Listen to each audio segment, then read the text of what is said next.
legislation from being created. And he's the one who gets to decide what bad means. So this was the Mother's Day Massacre, where the Freedom Caucus was offended at the fact that their bills were not getting sufficiently considered. So they decided to kill everybody else's bills through parliamentary measures, and there were a number of really good bills that got killed in the Mother's Day Massacre. So a lot of the other people in that body still not big fans. So where does Empower Texans spend their money? So this is a graph of all the money that they spend in the 2018 election cycle. The biggest amount of money went to Quick Print. This is for mailers. And then after that, it's Bob Hall, Mike Cannon, Beau French, Mike Lang. So Beau French was a challenger against somebody insufficiently conservative. Armin Mazzani, we talked about him, another challenger against somebody insufficiently conservative. As a matter of fact, most of these people are the same way. So this is the Empower Texans model. Either you do what we say, and you are sufficiently conservative and you join the Freedom Caucus, or you're insufficiently conservative and we're going to primary you from the right, and we're going to spend a lot of money on getting that person elected. Something that's interesting on this is a lot of the names on here, again, are right here in our neighborhood. So Bob Hall, Beau French, Mike Lang, Armin Mazzani, and Jonathan Sticklin. And right here at the bottom, Connie Burton, another sad story. All these folks right here in the DFW area. So they're spending a lot of money right here in suburban districts in DFW. How many of them did win in that cycle? Not very many. They didn't have a very good year last year. So they spent a lot of money on a lot of people that were losing candidates. So terribly unfortunate. The public face of Empower Texans is Michael Quinn Sullivan, AKA, and that AKA is pronounced mucus. I didn't make that up, folks. This was told to me. So he is actually, somebody once said of him, and I quote, he is the most toxic person in all of Austin, and he is the only person that would be proud of that designation. So you can see right here, his position is, conservatives only, do not moderate, violators will be primaried. So he is the president of Empower Texans, but he takes his salary from Empower Texans, and that comes from somewhere else. Here's the somewhere else that it comes from. Here's the money that goes into Empower Texans, and this is who calls the shot. Blue wedge, that's Mr. Tim Dunn. Red wedge, Ferris Wilks. Yellow is Dan Wilkes, so the Wilkes brothers. We'll get to more details on that. Kyle Stallings in green, Mays Middleton in purple, Dick Salisbury in blue, and then Holly Frost, Darlene Pendry, Bubba Salisbury. Let me go through this list a little bit here, and maybe you'll see a little trend here. Dick Salisbury, Darlene Pendry, Holly Frost, Bubba Salisbury, Monty Bennett, Mark Salisbury, Amelia Zudd. Her maiden name is Salisbury. And so yeah, it just goes on and on like that. First up, Mr. Tim Dunn is the founder and CEO of Crown Quest Operating LLC of Midland. They are oil and gas companies. They have 993 active wells. They also operate a Christian homeschool coalition and a private school called Midland Classical Academy. And on Midland Classical Academy's website, it says they partner with families to create Christ-like leaders, and they have a biblical worldview at the heart of all that they do. So that's Mr. Tim Dunn. Christ-like? Christ-like, yes sir. Or, you know, their perspective of Christ-like. So Mr. Dunn is the main proprietor of Empower Texans, and he is the mastermind behind the whole thing. Then we have the Wilkes brothers. The Wilkes brothers are actually a pretty good Horatio Alger story in that they started out as the sons of a bricklayer, and they happened to be working on the Barnett Shale and noticed, gosh, there are a lot of people doing natural gas drilling around here. I wonder if they need people to help do their trucking and bring their supplies out. So they started up a company called FracTech. That is a natural gas supply company, and they just sold it for multiple billions of dollars to a Singapore conglomerate, but they're still very active. They are the biggest donors, or some of the biggest donors, to very conservative causes in the state of Texas. They own almost 1% of all the land in Montana now, which is crazy. So yeah, natural gas right here on top of the Barnett Shale is a pretty good way to go. Ferris Wilkes, the gentleman with less hair here on the right, is the pastor at a church called the Assembly of Yahweh that was created out in Cisco, or near Cisco, because the other Southern Baptist churches around Cisco were not conservative enough for Mr. Wilkes. Not conservative enough in Cisco. So they created the Assembly of Yahweh where women are not allowed to give sermons, because it says that in the Bible. They're not allowed to eat pork or shellfish, because it says that in the Bible. And they don't celebrate Christmas, Easter, or any of the other holidays because it's not specified in the Bible. So they only act according to what it exactly says in the Bible. And even though it doesn't say a whole lot about homosexuality in the Bible, they feel very strongly on this subject. So this is from Ferris's sermon at the Assembly of Yahweh on homosexuality. If we all took on this lifestyle, all humanity would perish in one generation. So this lifestyle is a predatorial lifestyle in that they need your children and straight people having kids to fulfill their sexual habits. They can't do it by themselves, they want your children. Well, we're in a war for our children, they want your children, so what will you teach your children? Strong family is the last defense. So that's Ferris and Van Wilkes. Kyle Stallings is the founder and CEO of Desert Royalty Company Midland. We're up to about 75% of the funding of Empower Texans here, folks. And I don't know if you've noticed a trend here with the jobs that these fellows have. So we have one oil and gas company, one natural gas company, one oil and gas company. So that's Kyle Stallings on the left. Number 5, Mays Middleton, is now a state representative, but he's also president of the Middleton Oil Company, an independent oil and gas company that operates over 65 wells in South Texas. So Dick Salisbury was up there on the list. He is the founder of Salisbury International, and I love this description. It's my favorite to read. It says, Salisbury is a national leader in providing engineering, construction, fabrication, and services to heavy industrial clients across, this is the best part, a wide range of industries. And then he lists the wide range of industries: gas processing and treatment, refining, petroleum, petrochemicals, power, fossil and nuclear, manufacturing and terminals. So basically, oil and gas. So you saw the names in there: Dick Salisbury, Bubba Salisbury, Mark Salisbury, Matthew Salisbury, and Amelia Zug. Those are all his children. And together they contributed exactly $200,000 to Empower Texans in the last elections. Darlene Pendry is up there. David and Darlene Pendry of Flower Mound, they're the founding shareholders of Magna Blend, which is a chemical company in Waxahachie, which made the news in 2011 under the headline, quote, "Massive industrial fire allowed to burn out." There's a picture of it right there.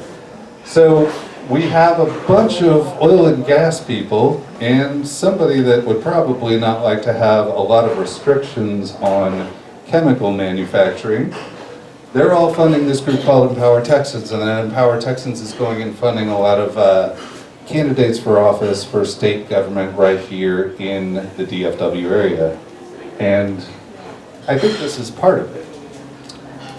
If you look at a lot of the candidates that they support, they all seem to be right in this area. And the Barnett Shale is the largest natural gas reservoir in the world, maybe. And a lot of the legislators that are promoted by Empower are right on top of it. And I'm going to read this quote that says, "Future development of this field will be hampered in part by the fact that major portions of the field are in urban areas, including the rapidly growing DFW Metroplex.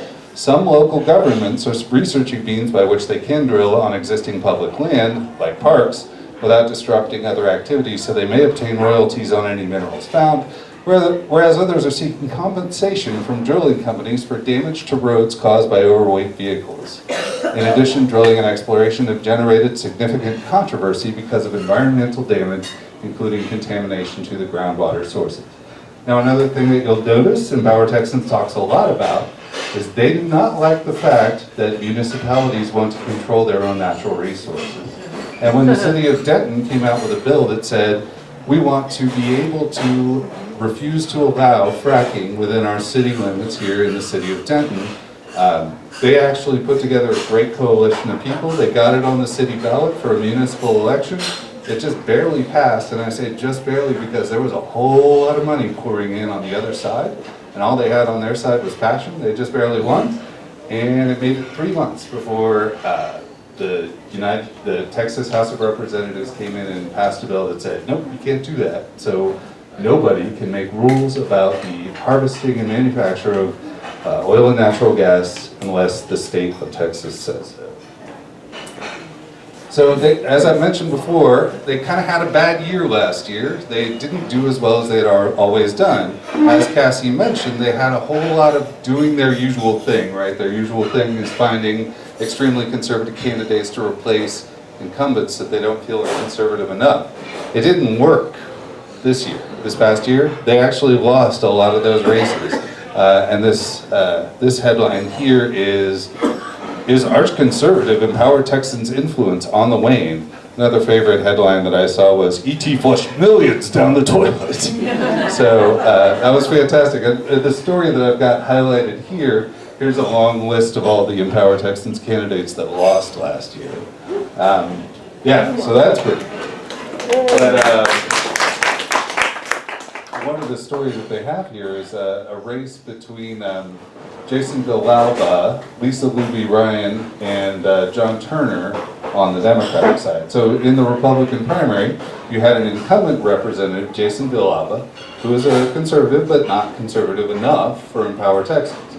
And he made Empower Texans and their affiliated organization, Texans for Vaccine Choice, really upset when he proposed a bill that said we need to limit the number of exemptions that people are claiming for philosophical reasons against getting vaccinated. That made Texans for Vaccine Choice really angry, so they plucked Lisa Luby Ryan from obscurity. Empower Texans threw tons of money at her. She beat Jason Villalba in the Republican primary, but then she lost badly to John Turner. So what happened was they took a seat that was a safe Republican seat, they tried to make it a crazy Republican seat, and now a Democrat represents that district. So, and this is a tweet. Remind me, wasn't HD 114 the Jason Villalba seat where Empower Texans decided the seat wasn't conservative enough, so they elected a Democrat after beating him in a primary? So the answer to the question, is its influence on the wane? No, it is not. So we saw before that they like to change their name. They are going to go through some sort of change of visibility and become some other organization, but the same people are still going to be running it. And I want to give for you an example, the 323rd District Court race. This one always breaks my wife Crystal's heart because we had an excellent candidate, the Honorable James Teal, who had worked in the 323rd District Court for 10 years and knew those kids. This is a child safety court, a family court basically. He knew those kids and he spent all of his time when he wasn't at court volunteering to help those kids. And he was, he had someone run against him named Mr. Alex Kim. Mr. Alex Kim was heavily supported by Empower Texans. And Mr. Alex Kim was a injury lawyer who had no experience whatsoever with family law. And because they poured a lot of money into that race, Mr. James Steele, despite working his patootie off, was defeated by Alex Kim. So at every level there is a possibility, and these guys are playing the long game. They will have a few years where the election cycle doesn't treat them well, and they'll come back the next time and keep building on whatever they've got, or trying to. So it's up to us to spread the word and make sure that everybody knows about these folks and what they're up to. So what's at stake is that we've got representatives who aren't representing their constituents or Texas values. We've got 9 billionaires setting the agenda by purchasing politicians at every level. We're never going to get any kind of sensible change to energy production in this state as long as these guys are in charge and running things. We're never going to be able to invest in the future of our communities because these folks are hardcore libertarians, so any government spending, even if it can be proved to generate profit a few years down the road, is going to be shot down. There's a complete misalignment between the wishes of the people and the people that are representing them. So what's at stake? My position is that democracy is. And that's why I have been fighting this fight as long as I have been and will continue to do so. So.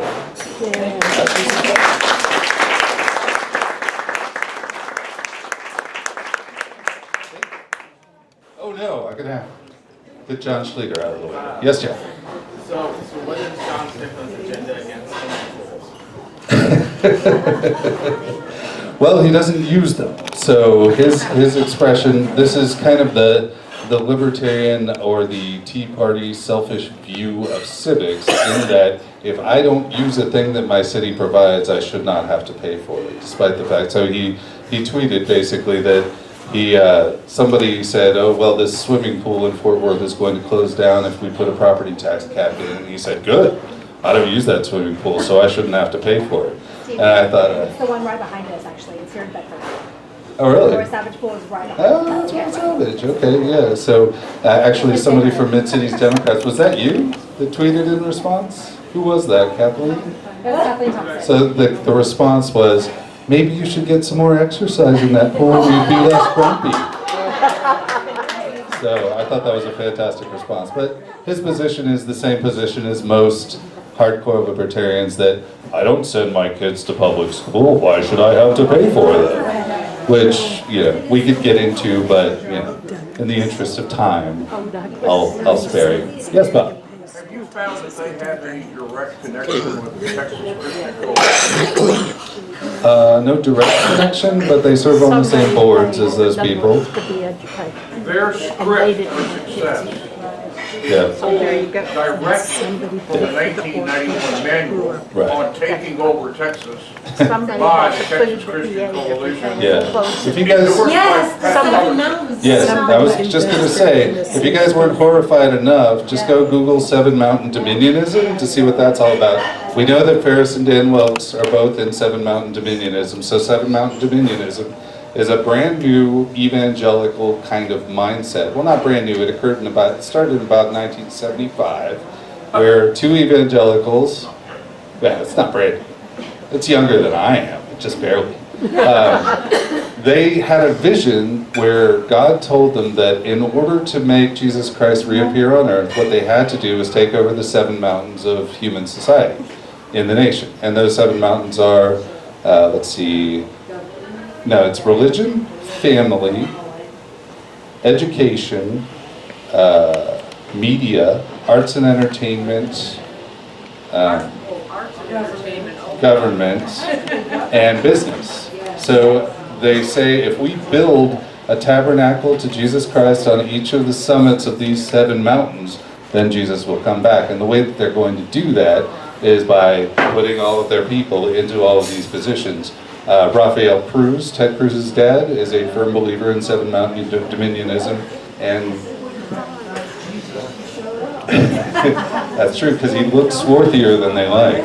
So they have as An immigrant? Yeah, exactly. He's from one of those Middle Eastern countries.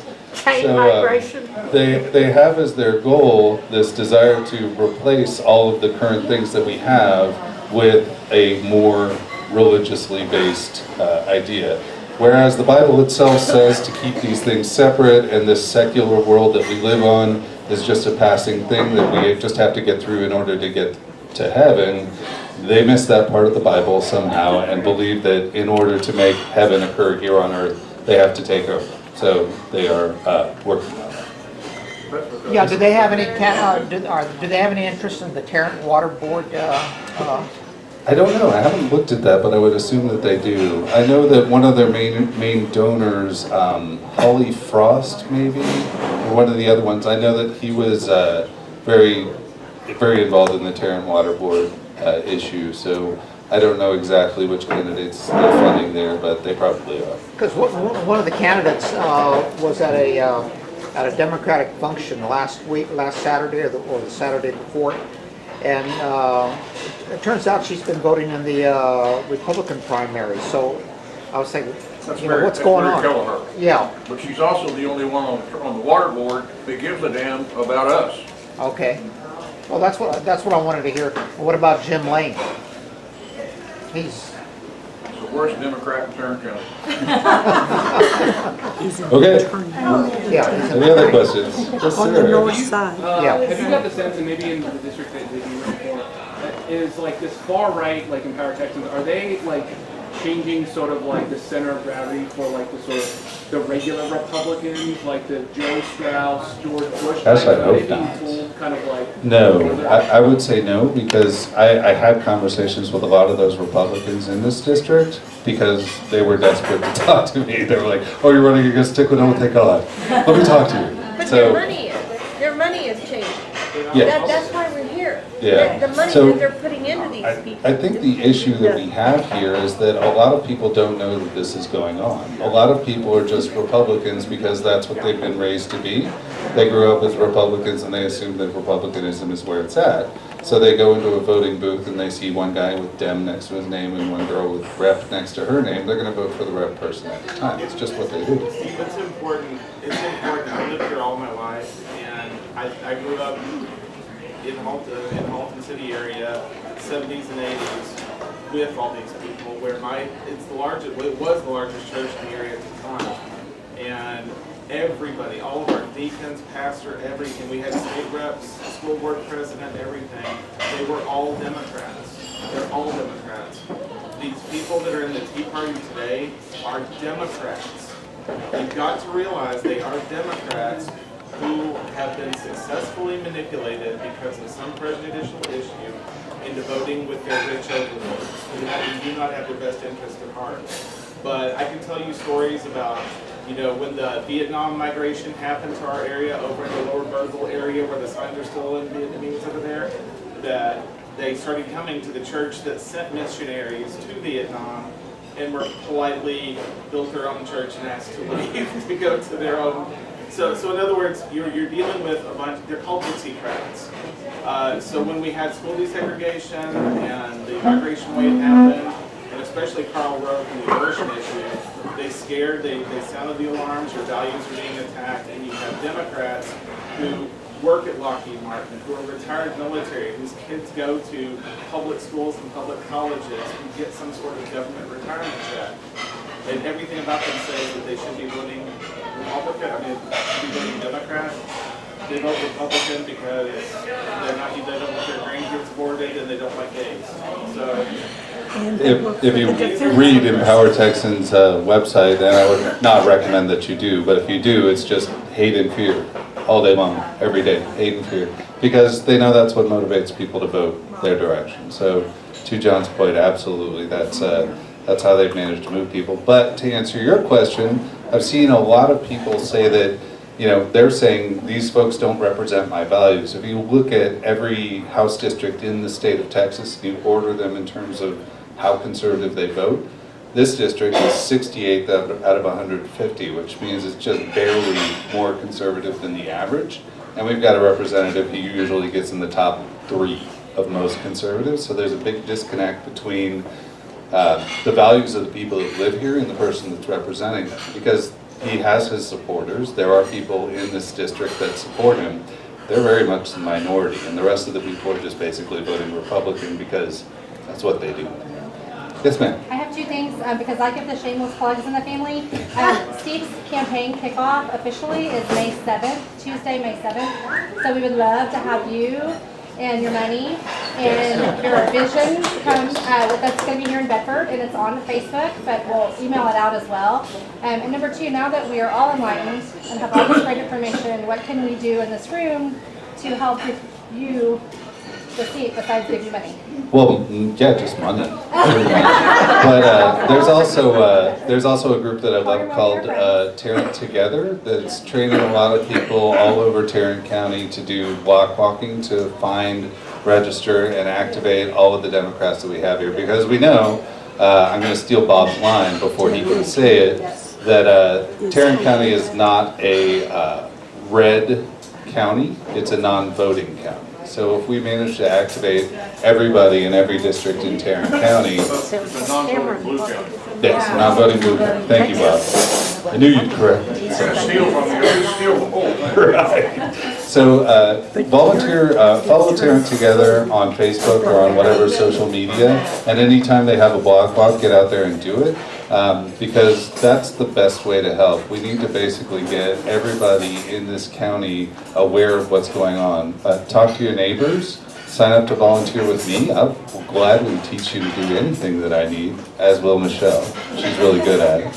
And yeah, I'd love to have your help in any capacity you can give it. There's a volunteer link on my page. It's right next to the link where you can contribute. So while you're giving your money, you can just sign up there. Yes, John? Hey, Steve, what are you doing, or what can we do to get with the grown-up, now I'm gonna say the grown-up Republicans, and give this, background to them?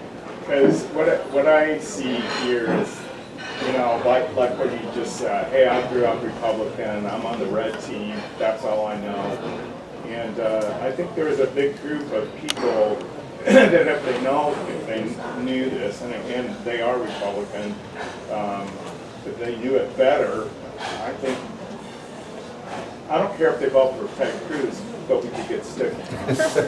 You know what I mean? Yeah, I do know what you mean, and I think that I had a lot of those conversations during the last election cycle myself, and the way that you have those conversations is just by telling them, look, your interests are not being represented. Right now, you are being represented by a person that does not act in your interest and that does what he's told by people that don't live in this district. He's acting on behalf of very wealthy people that are just harvesting natural gas and all of our resources from this area. They don't care about you, they don't care about your family, they certainly don't care about our local schools or our roads. They're not investing in the future, and we need to start looking at the future here in the DFW area because our region is growing faster than any other part of Texas, so we need to start I think investing. another approach on this, besides block walking, besides having reasonable conversations with reasonable potential Republicans, is to attack the shit out of them, humiliate them, and ride this Empower Texas stuff to the point where they should be ashamed to be associated with anything having to do with Empower Texas. Attack them because it's ridiculous. You see the things that they stand for on here. Reasonable people do not believe in that stuff. They do not. When you have somebody that's religious, there's a reasonable person, and they have a high degree of faith, this demeans their faith. This ridicules their faith. It makes it a laughing stock. It makes it cruel to them. So attack them on their behalf. Don't ridicule them. Go after the Empower Texans saying they're stealing from you. They don't care about anything except lining their pockets and having a discrete, specific worldview that you do not share. You believe in terms of values more like me than you do them. So why are you spending any time with these people at all? Testify. Stomp on their necks and squash them into the ground. And if everybody makes it their mission to get on Facebook and social media and ridicule and Empower Texans and all of this nonsense, pretty soon people are going to go, what is going on with those guys? Why are they so bad? And then they'll look, and then they'll discover, and they'll come to the same conclusions that we all do. It's not time for idle stepping back and let them trip on their own. We need to crush them. So let's go do that.